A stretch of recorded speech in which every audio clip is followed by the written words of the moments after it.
Good morning, good evening, good afternoon, whatever it is, wherever you are. My name is Andrew Grosset and welcome back to my channel. We have reached it. It's the end. This is the final week. It's the pièce de résistance, the jewel in the crown, the juicy bit of the sandwich. But before I get into that, I say this every week.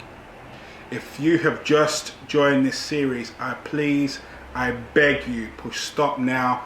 Go back to week one, watch it through in sequence to make sure you don't miss out on anything and that it all makes sense. This is the last week and the last stage, but if you've been drawn to this cast because this series because you're thinking of purchasing a property, or you are in the process of purchasing a property and want to defunk some parts of it, or you're just interested in real estate, then I urge you really to go back to week one and start there and move forward from that point onwards.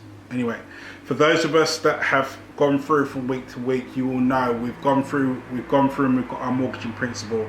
We've scaled the highs and lows, the peaks and troughs of Zoopla and Rightmove and come up with the property that we want to move forward with. We've approached agents and put offers in. We've gone through negotiations and price wars and bidding wars and all those things. We've had offers accepted and received paperwork. We've instructed solicitors and we've had solicitors details handed to us and passed them over to the agents. Agents have sent over the bits of information they need to and issued sales or memorandum. The conveyancing wheel has been spinning. Searches have been done. We've got to the point where everything is all agreed, and now you've received this big fat envelope through from your solicitor where they are making final reports to you. You are here. You are here. At the point of which before we exchange, your solicitor, both side solicitors, both seller and buyer, your solicitors will report back to you accordingly. And what they do in that bit, it's like that confirmation bit on a sales process before you click yes. It's the bit where they go, right, this is what we've agreed. This is all of your bits. This is the contract. This is for you to sign, the real one. This is the lease for you to sign, the real one. These are the answers to all the inquiries that we've asked. This is everything that we've done over the course of the last how many weeks. This is it. And that contract that you were looking at there signifies the first point that this process becomes legally binding. Up until this point, a sale could fall through for any given point, any given reason. Seller could pull out because it's got cold feet. Buyer could pull out because it's got cold feet. Mortgage application could get withdrawn. All these different bits and pieces are coming, but for us to be here, the stars have aligned. For us to be here, everything is ready. Here is that contract. Now is the point for you to go through it, to sign it, and actually make this thing happen. Now, at the point of when you get that contract to sign, you will also be in discussions with your solicitor to work out at what point you want to exchange, at what point you want to complete. Now, let's explain the difference between the two. Exchange is what we call an exchange of contracts. It's the point of when the sale becomes legally binding. It's when both sides sign and both solicitors communicate between the two of you and go, right, we are now legally agreed that this is what the next course of actions is going to be. Yeah? That's where we're at. The point of where we complete is where where funds get transferred from one solicitor to another and the sale becomes complete. And therefore then you get keys in your hand. So you don't, just to make sure it's clear, at the point of when we exchange, yes, it's absolutely crucial and everyone's fighting for that point, but the point of when you exchange is not when you get keys. The point of when you get keys is when you complete. However, at the point of when you exchange, you will also agree the date that you're going to complete, so you'll know precisely the date that that property becomes yours. And everything is calculated and based on that completion date.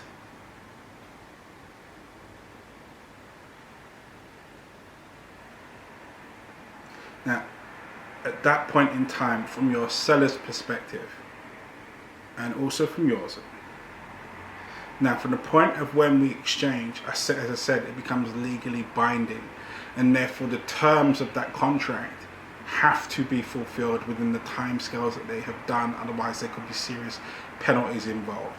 So if you've agreed that the property is going to be vacant possession, which most sales are the basis of, the seller will have to must have presented and handed over keys and presented that for that property for your possession on that date without them or any of their items left in it. They have to have cleared out. They have to have cleared out. If they don't, they're in breach of contract. Yeah. Same way goes for yourself. Is once we've agreed that we are going to complete on a certain date, you have to fulfill your end of the bargain in terms of making sure that all funds that are associated with that purchase are sent to that solicitor on that day. Just the same way that the seller will be in breach if they left stuff in the property or left themselves in the property at that point, you will also be in breach if the funds not transferred over in time to make that transaction complete. Okay, that's the heavy stuff out of the way. Now back to the exciting bit. The reason why normally that there is a distance in between the two is because typically, especially if we're getting funds from a lender, the lender has to send the funds over to solicitor. So the solicitor, at the point of when we exchange, your solicitor will make an application to your lender to get the agreed mortgage funds sent over to them. The funds come over to the solicitor collects everything, including your deposit, which they'll have requested through from you at that point, combines it with a mortgage from the lender. That will be the total amount required to purchase said property. And then on the date of when we complete, they will send that money over to your seller's solicitor for them and to them to recognize and therefore complete the purchase of said property. Now please bear in mind, this is not like a salary payment. It's not going to go through at 5 a.m. Typically, your completions will take place at around about the midday stroke 2 p.m. mark. That's usually when we tell people to start either making their way to the office or to look out for a phone call from us advising you as to when and how or where to collect keys from. As I said earlier on, legally, us as agents, we can't release keys to you until we've had the official nod from the solicitor to say the sale is complete.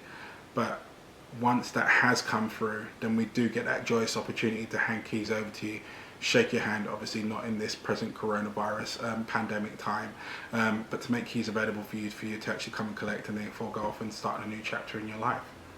So that brings me to an end and that brings me to a close. Thank you so much for watching. I'll be following on from this series with another one, so we'll be looking at the same process, but this time from a seller's perspective. We'll be spinning on its head and taking a look at what the key fundamental points of experience are from selling your property's perspective.